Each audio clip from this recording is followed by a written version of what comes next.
पुण्यातील कुख्यात गुंड गजा मारणेला कोथरूड पोलिसांकडून अटक. मंत्री मुरलीधर मोहोळ यांच्या निकटवर्तीला केलेली मारहाण प्रकरणी कारवाई.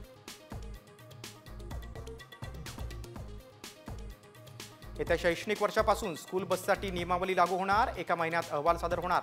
पालकांची आर्थिक लुबाडणूक रोखण्यासाठी निर्णय.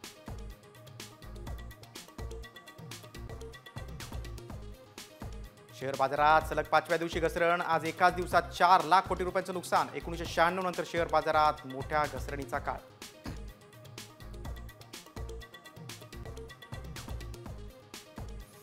खासगी क्लासच्या शिक्षकांकडून फुलंब्रीमध्ये कॉप्या पुरवण्याच्या कारनामा. छत्रपती संभाजीनगरमधल्या 10वी 12वीच्या परीक्षा केंद्राची पोलखोल.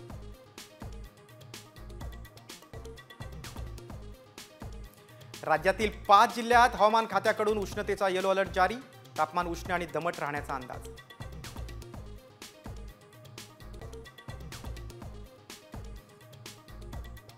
मुंबईच्या विषारी हवेनं कॅन्सरचा धोका. देवनार, मानखुर्द, अणुशक्तीनगर आजारांचा आगार.